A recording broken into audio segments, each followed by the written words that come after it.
Hello, నేను మీ కీర్తన. మీలో పాలకూర పప్పు వేసుకొని అన్నం తినమంటే ఎంతమందికి ఇష్టం? సింపుల్గా పాలకూర పప్పు ఎలా చేసుకోవాలో నేను చూపిస్తాను. కొంచెం పాలకూర నీట్గా వాష్ చేసుకొని పెట్టుకోవాలండి. టొమాటో, ఆనియన్స్, పచ్చిమిర్చి ఇవి కట్ చేసి పెట్టుకోవాలి. ఒక కుక్కర్ తీసుకొని అందులో కొంచెం ఆయిల్ యాడ్ చేసుకోవాలి. ఆవాలు, పోపు దినుసులు వేసుకొని కొంచెం మెంతులు, కొంచెం జీలకర్ర, మనకి ఏం కావాలంటే అవి వేసుకోవచ్చు. కొంచెం శనగపప్పు, కొంచెం ఇంగువ వేసుకొని మనం కట్ చేసుకున్నవన్నీ వేసేసి ఫ్రై చేసుకోవాలి బాగా.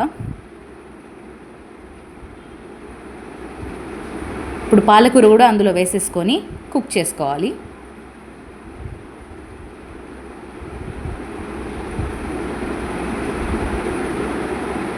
అందులోని కొంచెం కందిపప్పు వేసేసుకొని వాష్ చేసుకున్నది మనం ఎంత నీళ్లు, కొంచెం పప్పు మునిగేలాగా నీళ్లు పోసేస్తే సరిపోతుంది. దానిలో కొంచెం పసుపు యాడ్ చేసి కుక్కర్ పెట్టేసుకుంటే సరిపోతుంది.